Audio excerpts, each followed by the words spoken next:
성령과 하나님께서 기뻐 받으시고 특별히 복된 주일을 맞이하여 이 자리로 나오신 여러분들과 또 영상으로 함께 하시는 우리 모든 교우들의 삶 가운데 이런 하나님의 크신 놀라운 은혜가 더욱더 차고 넘치시기를 주님의 이름으로 축복합니다. 오늘 특별히 담임 목사님께서 독일 베를린 한인교회에 사모님과 함께 방문 중이십니다. 지난 월요일에 출발하셔서 이번 주 토요일 날 귀국하시는데요. 복된 일정 보내시고 올 수 있도록 우리 성도 여러분들의 기도를 부탁드리겠고, 또 이 시간 독일 한인교회에서 함께 예배드리는 성도님들, 그리고 캄보디아에서 또 인도네시아에서 또 키르기즈스탄 또 호주 선교지에서 또 하나님께 예배드리며 나아가는 모든 성도분들께 주의 크신 은혜가 더욱 함께 하시기를 주님의 이름으로 축복합니다. 오늘 이 자리에 나오신 우리 성도분들과 축복의 인사 나누겠습니다. 풍성한 열매를 맺읍시다.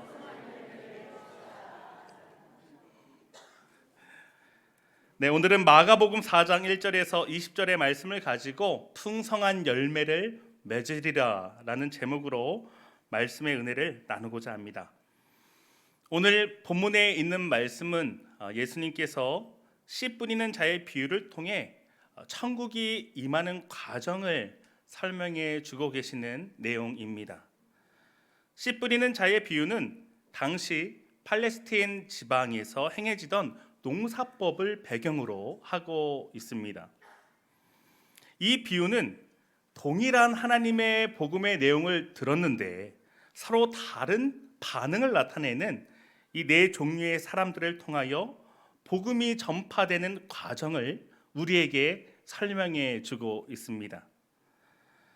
복음을 받아들이는 사람들의 태도에 따라서 구원을 받는 자와 구원을 받지 못하는 자가 나뉘어진다는 거죠. 파종할 때가 되면 농부가 밭에 나가서 씨를 뿌립니다. 농부가 뿌리는 씨는 여기저기에 뿌려지게 되는데 어떤 씨는 길가에 떨어져 새들이 와서 먹어버립니다. 또 어떤 씨는 돌이 가득한 흙에 떨어져 얕은 흙에 씨앗은 내리지만 돌 때문에 더 이상 뿌리가 내려갈 수가 없어 곧 말라 죽게 됩니다. 또 어떤 씨는 가시떨기에 있는 땅에 떨어져서 그곳에서 싹을 트고 뿌리를 내리지만 이 가시덤불의 영향 때문에 더 이상 크지 못하고 열매를 맺지 못하게 됩니다. 하지만 농부가 뿌리는 씨 가운데는 좋은 땅에 떨어지는 씨앗들도 있습니다. 좋은 땅에 떨어진 씨는 싹이 나고 자라서 많은 열매를 맺게 되는 것입니다. 이처럼 농부가 뿌린 씨는 떨어진 땅의 상태에 따라 열매가 맺기도 하고 맺지 못하기도 합니다. 동일한 농부에 의해서 또 동일한 씨가 뿌려지더라도 땅의 상태에 따라 열매의 유무가 결정된다는 것이죠. 예수님께서 홀로 계실 때에 여러 사람이 제자들과 함께 예수님께 나옵니다. 그리고 전에 말했던 이 비유의 의미에 대해서 묻습니다. 이 비유의 의미를 묻는 사람과 제자들에게 예수님은 먼저 이 씨에 대해서 말씀해 주십니다. 오늘 본문 13장에서 14절에 있는 말씀 우리 다시 한번 함께 봉독합니다.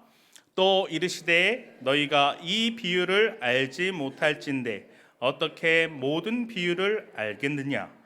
뿌리는 자는 말씀을 뿌리는 것이라. 아멘. 예수님께서는 씨를 가리켜 바로 주님의 말씀임을 알려주셨습니다. 그렇다면 씨를 뿌린 농부는 누구를 가리키실까요? 바로 천국의 비밀을 또 천국의 도래의 가정을 말씀해 주시는 예수님이 바로 농부이십니다. 그런데요, 예수님께서 이 비유의 내용을 설명해 주시기 전에 아주 특별한 말씀을 하시는 것을 보게 되는데요. 오늘 본문 우리 11절에서 12절에 있는 말씀 우리 다시 한번 함께 봉독합니다. 이르시되 하나님 나라의 비밀을 너희에게는 주었으나 외인에게는 모든 것을 비유로 하나니 이는 그들로 보기는 보아도 알지 못하며 듣기는 들어도 깨닫지 못하게 하여 돌이켜 죄 사함을 얻지 못하게 하려 함이라 하시고. 아멘. 자, 예수님께서는 이 하나님 나라의 이 비밀을 외인들에게는 허락하지 않으시겠다, 이렇게 말씀을 하고 계세요. 자비하시고 사랑이 많으신 예수님께서 이러한 말씀을 하신다는 것은 잘 어울리지 않는 그러한 말이라고 생각합니다. 모든 이에게 말씀을 허락하실 것 같은 예수님께서 어떻게 이러한 말씀을 하실 수 있는가 의문이 들기도 하죠. 그러나 예수님의 이 말씀은 들을 끼가 없는 그러한 자들을 향한 예수님의 일침입니다.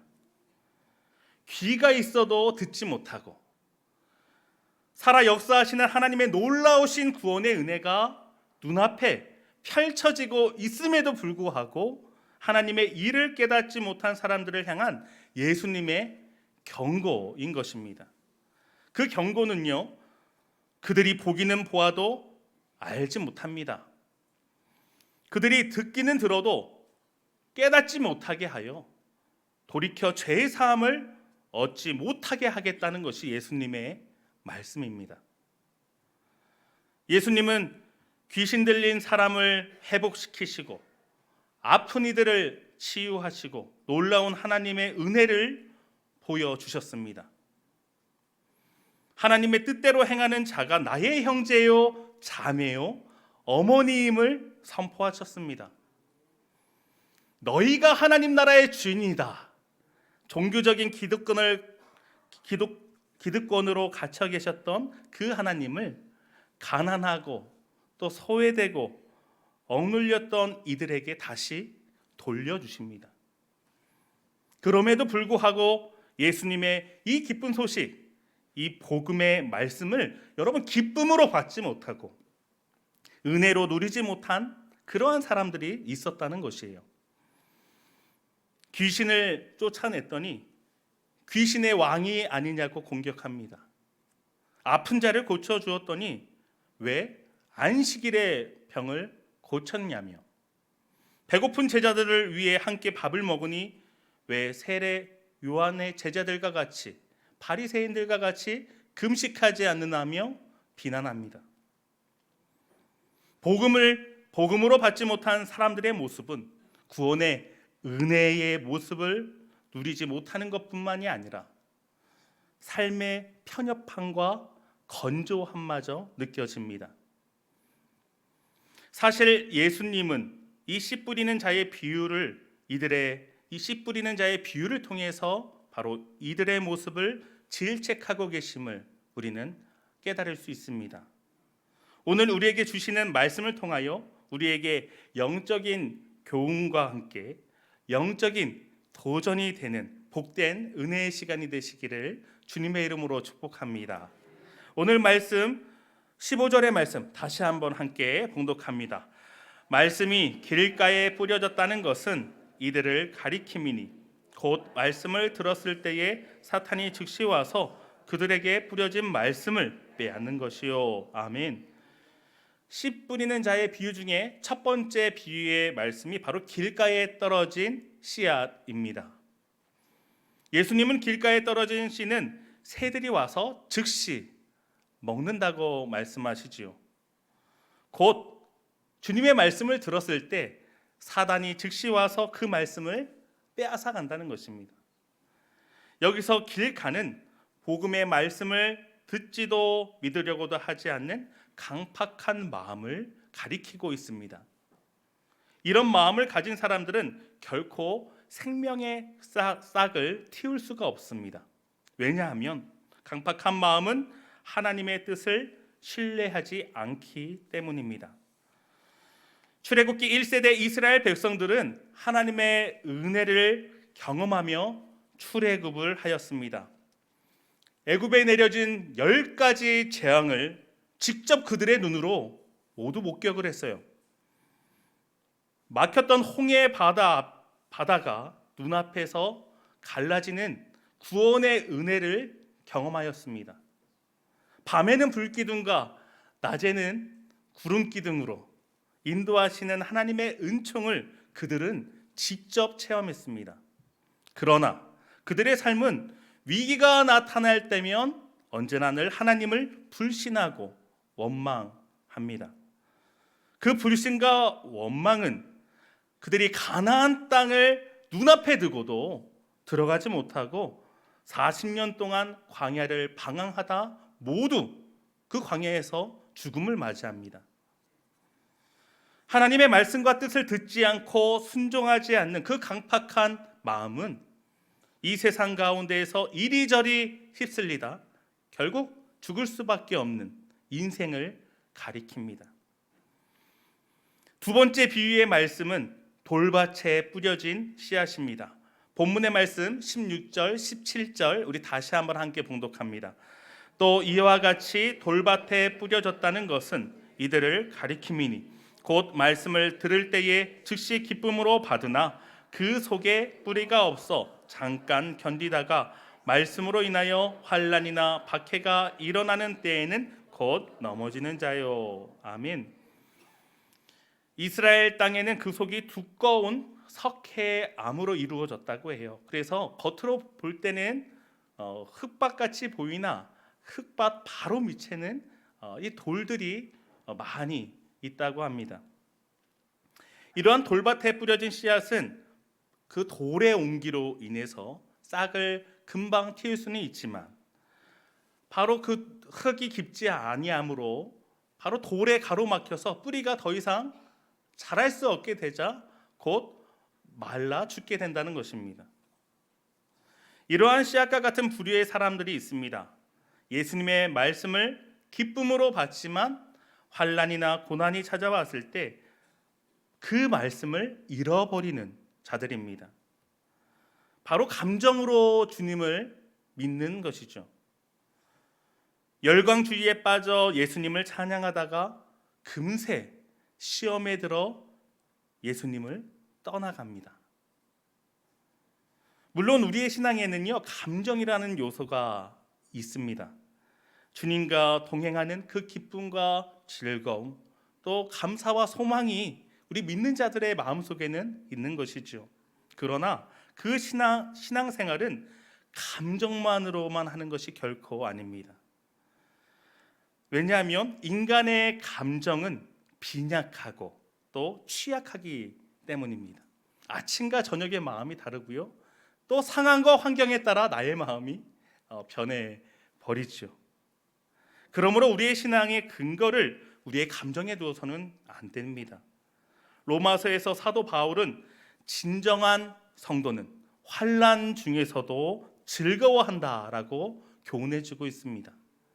감정뿐만이 아니라 의식적으로 주님을 섬기는 것이 바로 신앙의 자세입니다.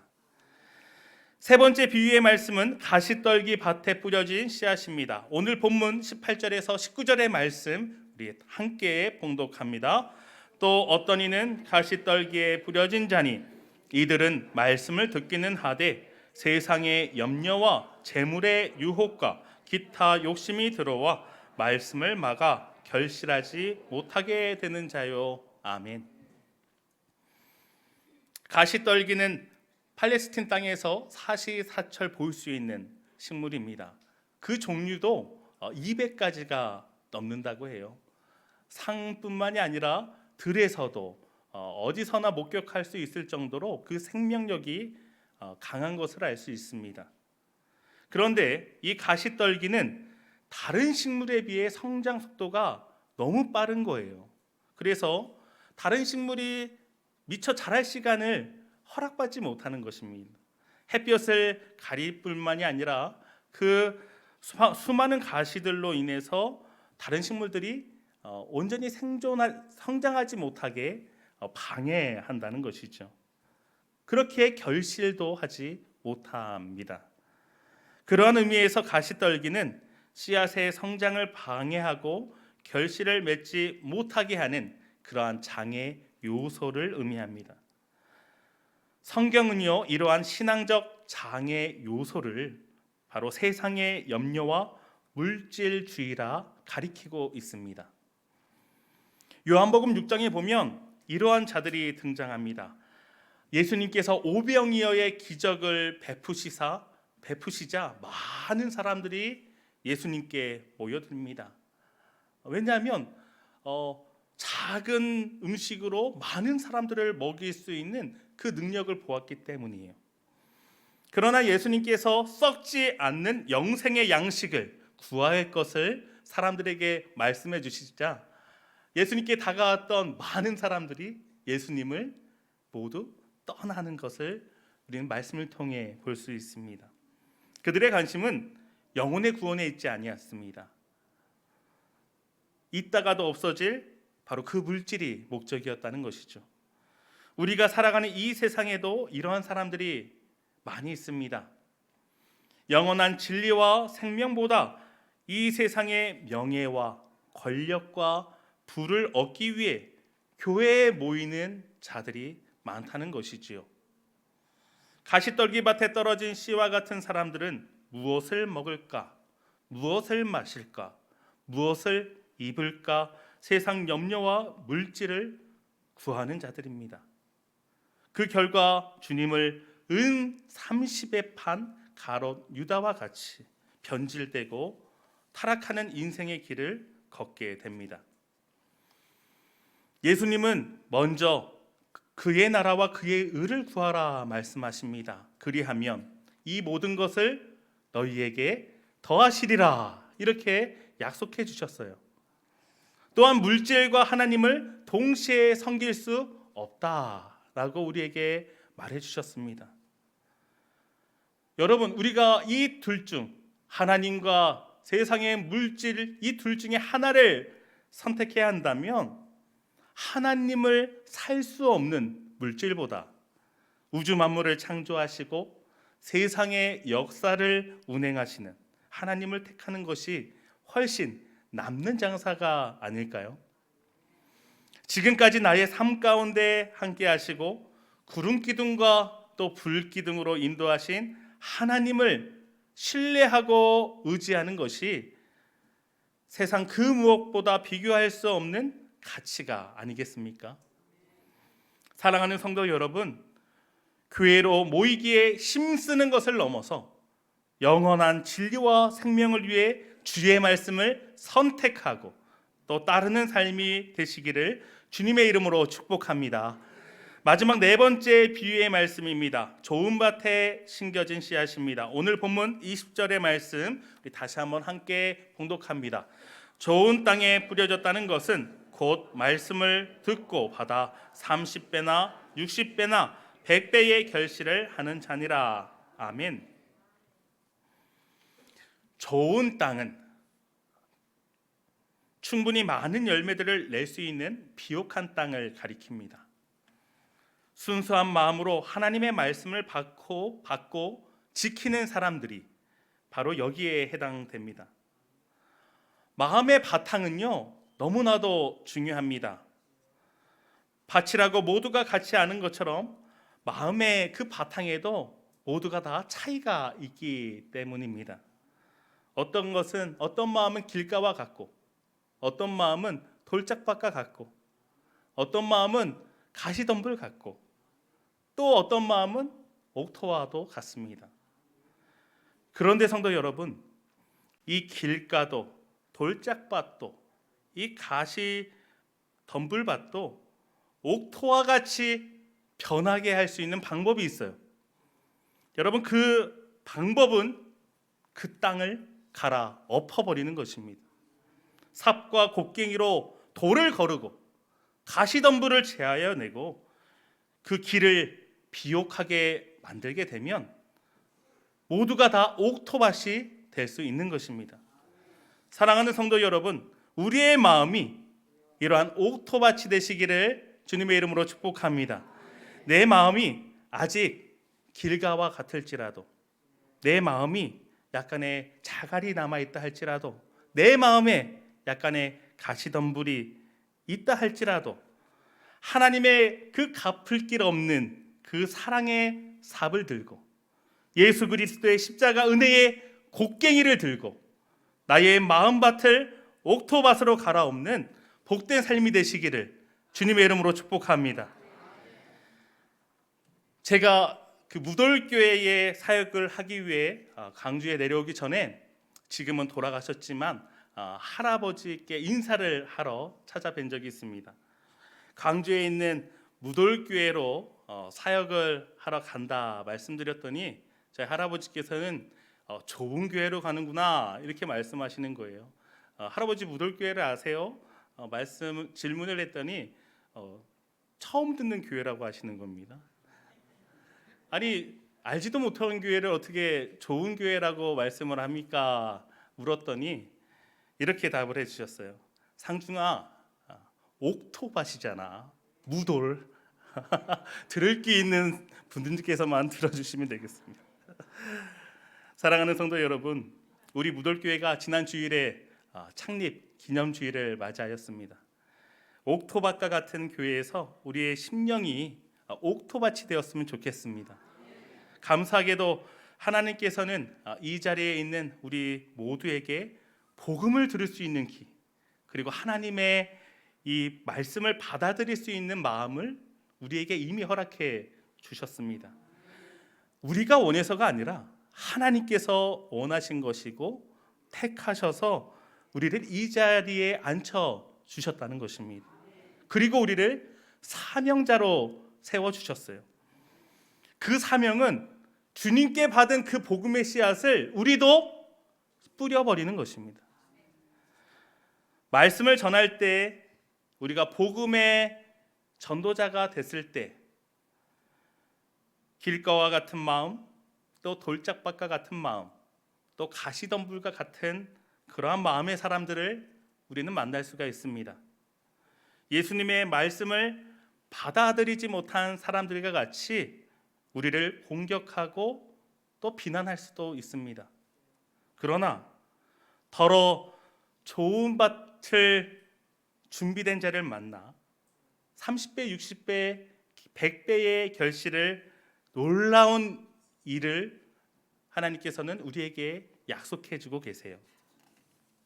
중요한 것은 이 놀라운 일이 일어나게 하기 위해서 우리가 꼭 해야 할 일이 있다는 것입니다. 그것은 바로 씨앗을 뿌리는 일입니다. 사도 바울은 이렇게 말씀합니다. 갈라디아서 6장 9절에 있는 말씀인데요, 우리 다 함께 봉독하겠습니다. 우리가 선을 행하되 낙심하지 말지니 포기하지 아니하면 때가 이름에 거두리라. 아멘. 시편 126편 5절에 있는 말씀입니다. 눈물을 흘리며 씨를 뿌리는 자는 기쁨으로 거두리로다. 아멘. 성실함으로 예배의 씨를 뿌릴 때 우리는 성령의 열매를 맺을 수 있고요, 또 인내함으로 기도의 씨를 뿌릴 때 응답의 열매를 거둘 수 있듯이, 우리가 받은 기쁨과 감사와 그 사랑의 복음을 우리가 뿌려나갈 때, 또 특별히 슬픔과 절망 가운데 있는 생명들에게 인내하며 이 씨앗들을 뿌려나갈 때 기쁨으로 거두는 그런 은총의 삶이 우리에게 허락될 줄로 믿습니다. 이러한 은혜와 기쁨이 우리들의 삶 가운데 언제나 차고 넘치어서 주님 만나는 그날 잘하였도다 착하고 충성된 종아 칭찬받는 우리 모두가 되시기를 주님의 이름으로 축복합니다. 기도하겠습니다. 사랑과 은혜가 충만하신 하나님, 보잘것없이 연약하고 죄인된 우리들에게 주의 복음 허락하여 주셔서 하나님의 자녀로 하나님 나라 백성으로 살아가게 하시니 감사를 드립니다. 허무와 죄악이 가득한 세상에서 벗어나 변하지 않는 영원하신 하나님의 사랑 안에 거할 수 있는 은혜를 허락하신 하나님, 하나님의 갚을 길 없는 사랑의 삽을 들고 예수님의 십자가 은혜의 곡괭이를 들고 내 마음에 남아있는 돌들과 가시덤불을 남김없이 제하게 하여 주시옵소서. 우리가 받은 그 사랑과 은혜를 아직 세상 가운데에서 좌절하며 슬픔과 절망 가운데 있는 영혼들을 향하여 전하며 나아갈 수 있는 주님의 마음을 허락하여 주시옵소서. 주일을 맞이하여 독일 베를린과 인도네시아, 캄보디아, 키르기즈스탄, 호주 선교지에 말씀을 전하는 성도들과 교회들을 축복하여 주옵시고, 이 세상 가운데에서 알게 모르게 주의 복음을 전하는 모든 선교사님들과 성도들에게도 하늘의 신령한 복과 땅의 기름진 복으로 축복하여 주시옵소서. 모든 것 주님께 맡겨오며 예수님 이름으로 기도하옵나이다. 아멘.